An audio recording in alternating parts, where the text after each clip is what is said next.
C'est une plongée humaine dans un territoire meurtri, mêlant récits personnels, analyse historique et témoignages. Un historien à Gaza est le nouvel ouvrage de Jean-Pierre Felu, historien et professeur des universités en histoire du Moyen-Orient contemporain. Notre invité, bonjour et merci d'être avec nous.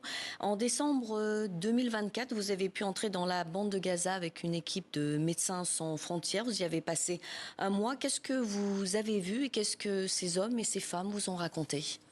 Déjà, l'historien que je suis de Gaza, qui se rend régulièrement dans l'enclave, avait le sentiment de perdre pied face à cette réalité que l'on croit connaître parce qu'on a des images terribles comme celles qui viennent d'être montrées. Mais l'immersion dans cette enclave assiégée, bombardée, affamée, donne une toute autre dimension à l'expérience. Et j'ai mis, moi, plusieurs jours à reprendre mes repères, tellement j'étais bouleversé par le choc à la fois de la dévastation généralisée et de ces témoignages qui se bousculaient et qui étaient tous une escalade dans l'horreur, la perte, la douleur et le deuil. Il y a un mot très important dans votre ouvrage, rien. Rien ne me préparait à ce que j'ai vu et vécu à Gaza, rien de rien. Vous êtes un habitué des terrains de guerre. Comment avez-vous vécu finalement personnellement le fait de vous retrouver là-bas ? Vous n'aviez jamais rien expérimenté de similaire ? Oui, effectivement, malgré des séjours en Afghanistan, en Ukraine, en Syrie, en Irak, en Bosnie, en Somalie, rien n'était comparable parce que là, on a un territoire, une société qui sont pulvérisés. Donc ce que j'ai fait pour en rendre compte, en porter témoignage littéralement dans ce livre, c'est être une forme d'éponge, si je peux utiliser cette image, et donc de m'imprégner de ces sensations, de ces confidences, de cette réalité pour pouvoir la retranscrire dans les mots que j'espère les plus justes et les plus appropriés. Vous écrivez, c'est une humanité abandonnée qui va et vient, souvent sans autre but que d'attendre durant des heures assez d'eau ou de nourriture pour tenir jusqu'au lendemain. La question de l'eau est fondamentale à Gaza. Fondamentale, on parle beaucoup, et c'est normal, de la nourriture qui est fournie de manière très chiche quand elle n'est pas simplement refusée. Mais l'eau à Gaza est un défi permanent parce qu'elle est polluée, elle est sale, elle est salée. Et donc, au lieu de soulager cette population vraiment désespérée, déshéritée, elle contribue à la diffusion des maladies, des épidémies, ajoutant un fléau supplémentaire à tous ceux qui sont infligés à ces femmes et à ces hommes et à ces enfants. Alors vous y êtes allé en tant qu'historien. Quel regard portez-vous sur ce territoire à la fois marqué par une histoire ancienne et par une actualité tragique ? Moi, j'ai toujours été, je l'avoue, à l'aise à Gaza. J'y avais en tout cas mes habitudes, vu que là, tous les endroits que je fréquentais ont été détruits et beaucoup de mes relations ont disparu. Mais il faut savoir qu'on parle d'une oasis prospère pendant des millénaires qui faisait l'admiration des voyageurs et des chroniqueurs et qui a été réduite à être une enclave assiégée. Je rappelle qu'avant le 7 octobre 2023, il y avait eu 16 longues années de blocus, avant la catastrophe actuelle de plus de 600 jours qui, elle, dépasse toutes les tragédies qu'a pu connaître non seulement la bande de Gaza, mais aussi le peuple palestinien dans son ensemble. Et est-ce que ce séjour à Gaza a modifié votre manière de voir ou de faire votre métier d'historien ?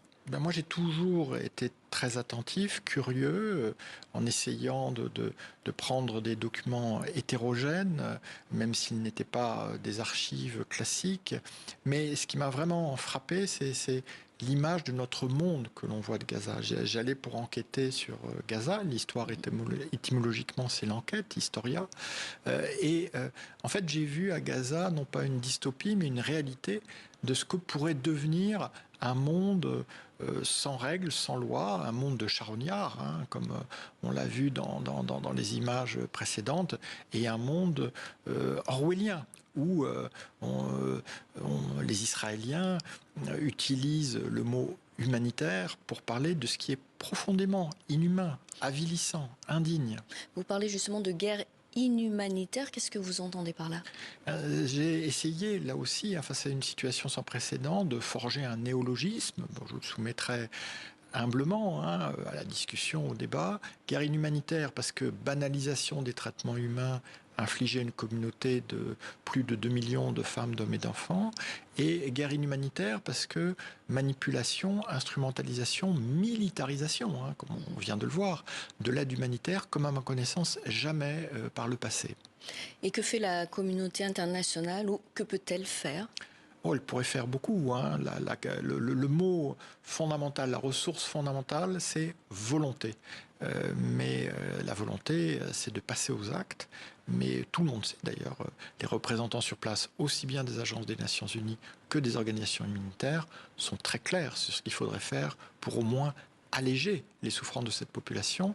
Pour ma part, comme historien, ça fait de longues années que je dis que Gaza est la clé du conflit israélo-palestinien et que soit une paix durable et construite à partir de Gaza, ça veut dire que non seulement le monde revient à Gaza, mais Gaza revient au monde, Gaza n'est plus retranché du monde, soit, comme on le voit, une guerre à Gaza peut engloutir d'abord la population de Gaza, mais aussi, on le voit, une partie de l'avenir et du destin d'Israël.